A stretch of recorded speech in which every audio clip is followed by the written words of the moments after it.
Assalamualaikum warahmatullahi wabarakatuh anak-anak. Selamat pagi. Ya, gimana kabarnya semua nih? Alhamdulillah kalau baik-baik aja. Oke, pada hari ini kita kembali belajar tentang IPA ya.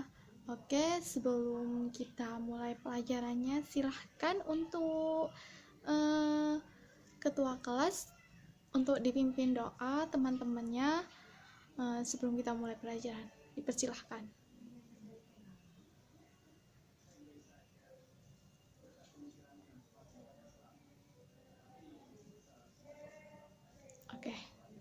Oke, terima kasih untuk ketua kelas. Selanjutnya itu untuk link absensi, silahkan kalian buka Google Classroom kalian dan juga atau bisa juga di WhatsApp group. Di situ saya sudah share link absensi pada pertemuan kali ini. Oke, untuk link absensi saya tunggu sampai jam 8.40 ya. Bisa mendengar suara saya? Oke. Link absensi saya tunggu sampai jam 8.40 ya anak-anak. Oke, terima kasih. Oke, langsung saja kita ke pembahasan. Tapi sebelum kita masuk ke materi inti, saya mau bertanya terlebih dahulu nih sama kalian. Saya mau ngecek apakah kalian pada pertemuan sebelumnya mendengarkan, menyimak, atau hanya belajar tapi tidak memahaminya. Oke. Saya tanya, pada pertemuan sebelumnya kita belajar apa nih teman anak-anak? Mungkin mau ada yang menyampaikan pendapatnya, silahkan dihidupkan mikrofonnya ya. Oke. Ya, siapa ini? Sinta ya, Sinta, monggo dipersilahkan.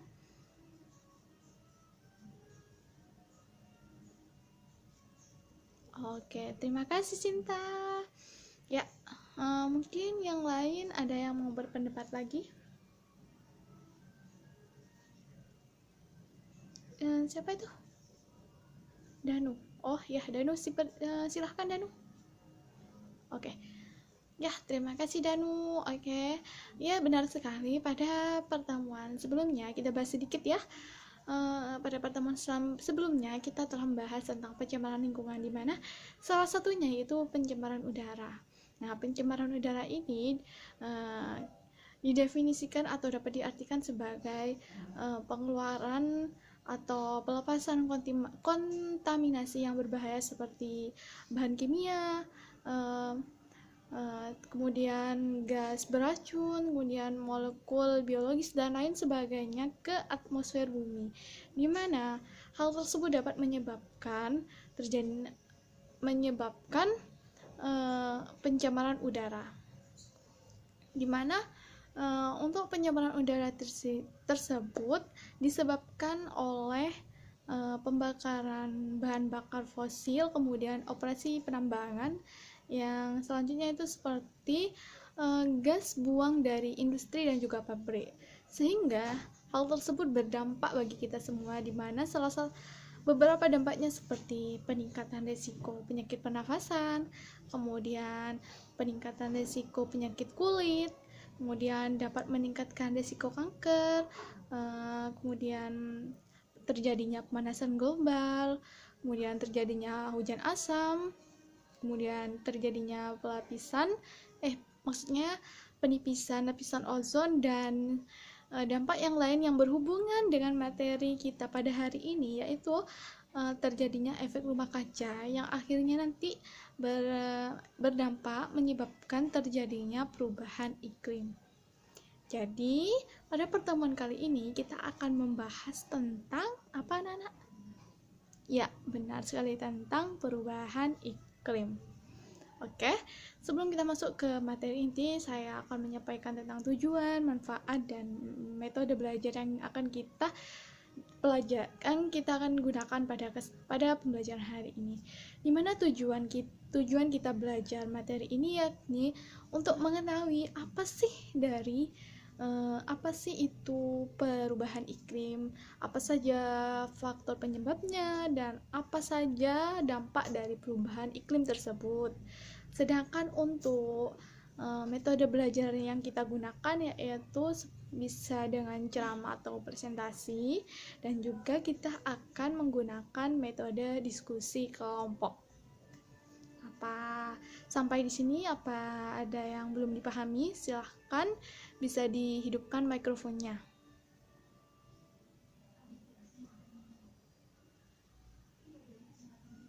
Oke, berarti tidak ada yang ingin bertanya ya. Oke, kita lanjut.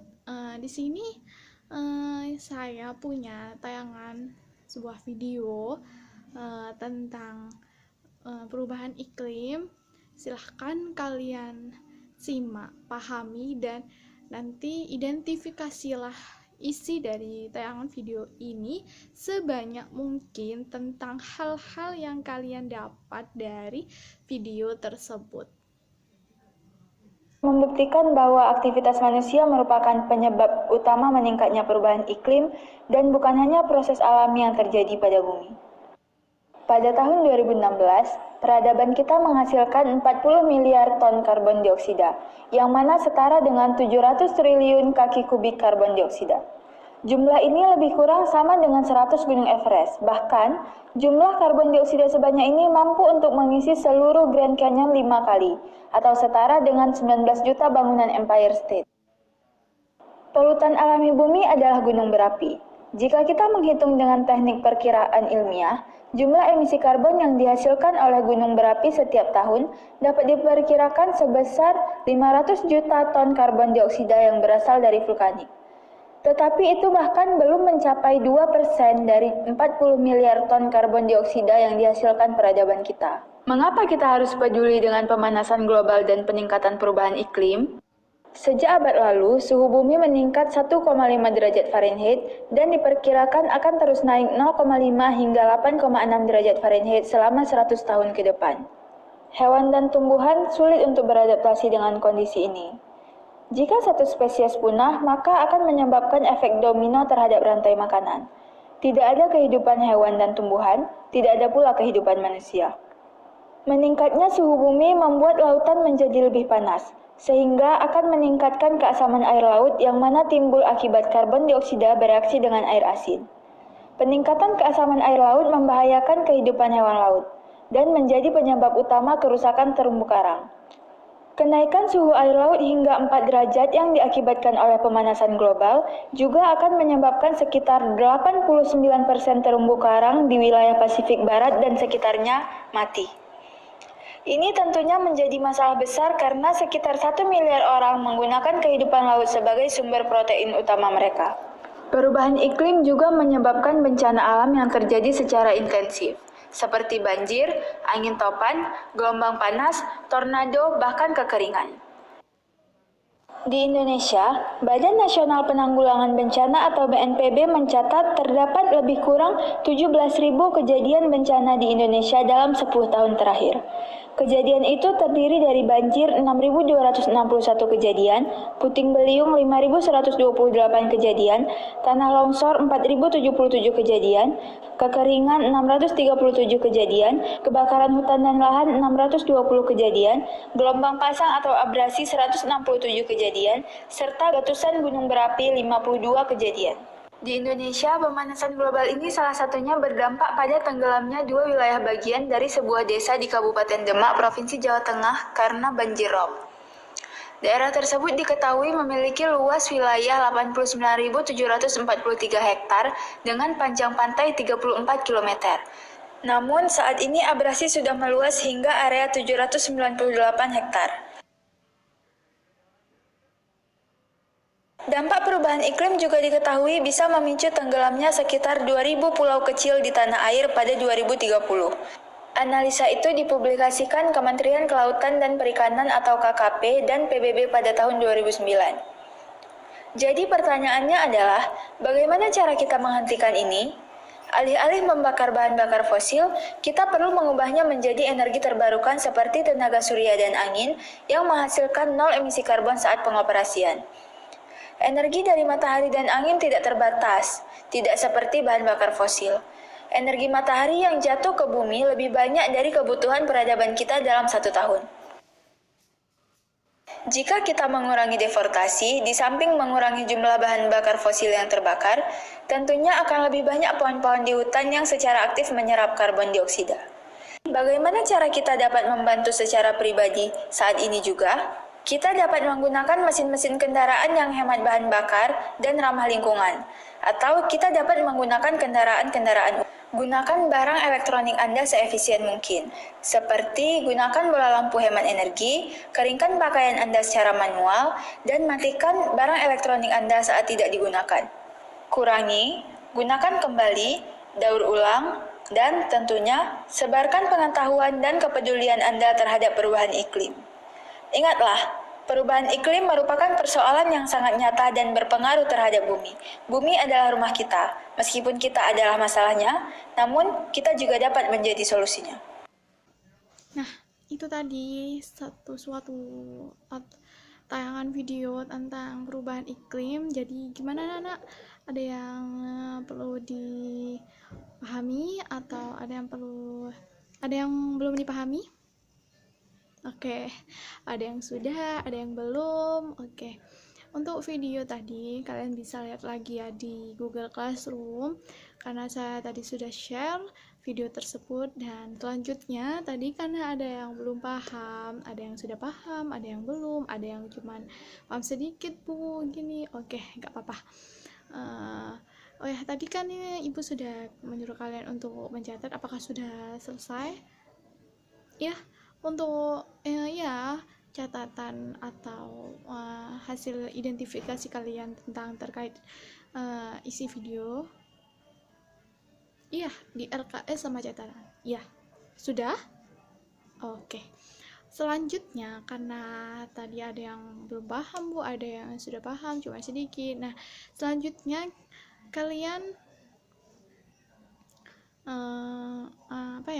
bergabung ke kelompok kalian. Kan tadi sudah ibu instruksikan untuk kalian membuat kelompok, karena di sini ada 30 siswa.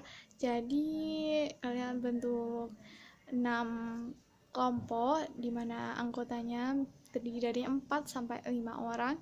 Nah, sekarang kalian bergabung dengan anggota kelompoknya dan kalian buat pertanyaan dari video tersebut.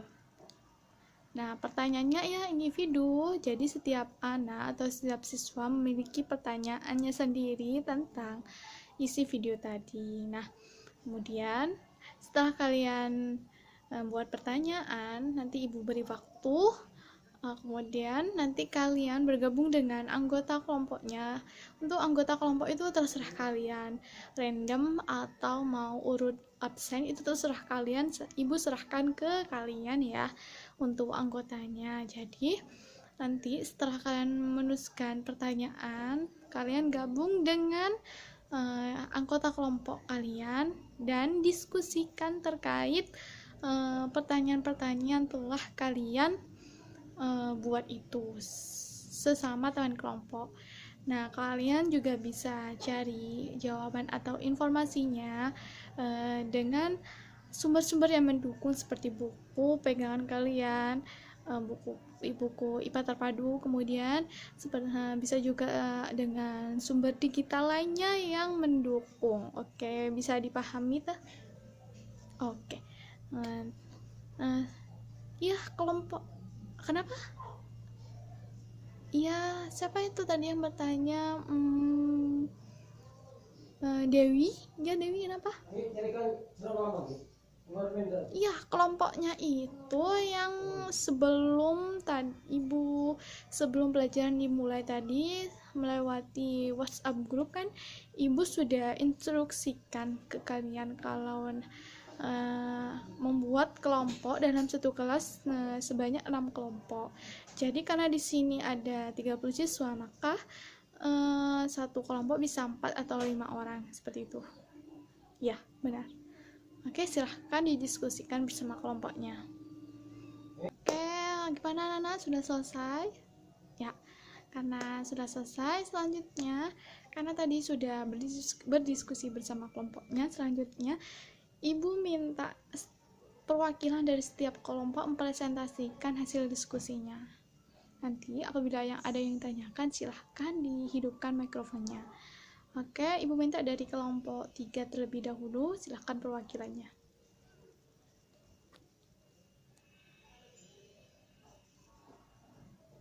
Ya, terima kasih untuk kelompok 3, beri aplaus. Ya, selanjutnya untuk kelompok 5. Ya, silahkan. Oke, terima kasih kelompok 5, beri aplaus teman-teman. Oke, selanjutnya itu kelompok lagi ya. Itu dari kelompok 1. Ya, terima kasih untuk kelompok 1. Beri aplaus untuk kelompok 1. Nah, jadi kalian di sini sudah sedikit mengerti apa itu perubahan iklim, penyebab dan dampaknya. Jadi Ibu cuma hanya mengulangnya saja. Jadi perubahan iklim merupakan suatu fenomena yang tidak dapat dihindari lagi, yang mana perubahan iklim ini dapat menyebabkan keseimbangan dari ekosistem itu berubah, sehingga di mana faktor penyebabnya itu seperti sebelum kita masuk ke faktor penyebab, kita ke dampaknya terlebih dahulu, di mana tadi sudah Ibu jelaskan bahwasanya perubahan iklim ini merupakan suatu fenomena yang dapat menyebabkan ekosistem keseimbangan ekosistem dapat berubah, sehingga dimana dampak dari perubahan iklim itu sendiri seperti mencairnya lapisan es di kutub utara dan kutub selatan, kemudian terjadinya peningkatan permukaan air laut yang dapat menyebabkan tenggelamnya daerah pesisir dan pulau-pulau kecil, kemudian terjadinya pergeseran musim, kemudian terjadinya krisis ketersediaan makanan karena tingginya potensi gagal panen dan krisis air bersih, kemudian meluasnya penyebaran penyakit tropis seperti malaria, demam berdarah, dan juga diare. Kemudian juga berdampak pada hilangnya jutaan spesies flora dan fauna karena tidak dapat beradaptasi dengan lingkungan dengan perubahan suhu di bumi. Sehingga dari dampak tersebut, hal apa yang dapat kita lakukan untuk menghadapi dan beradaptasi dengan kondisi ini, di mana dengan cara memahami kondisi cuaca dan memahami gerakan angin sebelum beraktivitas seperti dalam melaut, berpergian, ataupun berkendara. Kemudian yang kedua itu penyesuaian pola tanam yang mengikuti perubahan musim. Yang ketiga yaitu tidak menggali tanah yang miring di lereng bukit atau gunung untuk mencegah terjadinya longsor. Kemudian yang keempat itu bagi yang bertempat tinggal di daerah pantai itu lebih mewaspadai perubahan-perubahan yang terjadi di laut. Kemudian hal yang dapat kita lakukan selanjutnya seperti membudidayakan hidup sehat dan membiasakan untuk membuang sampah ke tempatnya agar mencegah terjadinya banjir karena aliran air yang tersumbat. Yang selanjutnya itu dengan membuat kolam penampungan dan juga sumur resapan. Perubahan iklim itu sendiri disebabkan oleh beberapa faktor penyebab, di mana faktor penyebabnya terdiri dari efek rumah kaca, kemudian peningkatan emisi, pemanasan global, dan juga perubahan orbit bumi. Dan oleh karena itu hal-hal atau faktor-faktor tersebut yang menyebabkan di bumi kita ini terjadinya perubahan iklim, sehingga berdampak seperti yang telah Ibu jelaskan tadi. Sampai sini ada yang perlu dipahami atau ada yang ditanyakan lagi? Oke, tidak ada ya. Oke. Karena tadi kalian sudah presentasi, kemudian kalian sudah berdiskusi kelompok dan juga mempresentasikan hasil kalian. Sekarang kalian coba buat kesimpulan apa yang kalian peroleh dari pembelajaran hari ini. Oke, kalian bisa tulis atau kalian langsung utarakan ke pendapat kalian. Jika kalian ingin berpendapat, silahkan hidupkan mikrofonnya. Ya, siapa itu? Randy. Ya, silahkan Randy. Ya, bisa. Terima kasih Randy. Kemudian siapa lagi? Talita. Ya, silahkan. Ya, terima kasih Talita. Satu orang lagi siapa? Mawar. Oke, silahkan Mawar. Oke, terima kasih Mawar. Nah, mungkin dari kalian ada yang perlu ditanyakan lagi, dipersilahkan. Oke, untuk sementara ini belum ya. Ya, belum. Jika nanti ada yang ingin ditanyakan lagi, kalian bisa ketikkan di Google Classroom atau kalian bisa diketik di WhatsApp group ya. Mungkin sekarang kalian belum ada, nanti mungkin aja ada ya. Oke. Terima kasih untuk kalian yang telah ikut berpartisipasi dalam pembelajaran hari ini. Ibu juga ucapkan banyak-banyak terima kasih untuk kelompok yang tadi telah presentasi. Kalian bagus-bagus dan materi yang disampaikan juga sudah lumayan bagus. Meskipun perlu sedikit revisi, tapi gak apa-apa. Karena ini belajar, kita sama-sama belajar, tapi buat kalian semua, good job. Buat yang sudah mengerjakan tugas tapi tidak presentasi, kalian juga tetap semangat ya. Mungkin nanti di pertemuan selanjutnya kita akan melakukan presentasi lagi. Jadi tetap semangat. Oke. Kemudian, oh ya, sebelum Ibu mengakhiri pembelajaran hari ini, Ibu sudah meng-share di Google Classroom dan juga di WhatsApp group tentang tes evaluasi berupa Google Form. Nanti dibuka ya, setelah ini kalian buka linknya, kemudian kalian langsung kerjakan. Nanti Ibu tunggu sampai nanti Ibu informasikan lebih lanjut di WhatsApp group sampai pada jam berapa linknya akan ditutup. Oke, terima kasih untuk kalian semua. Kemudian jangan lupa pelajari materi untuk pertemuan selanjutnya, dan jangan lupa juga untuk pelajari lagi materi hari ini agar lebih memahami, agar kalian tuh lebih bisa memahami apa yang kita pelajari hari ini ya. Tetap semangat anak-anak. Kemudian sebelum kita menutup pelajaran hari ini, silahkan untuk ketua kelas dipimpin doa teman-temannya.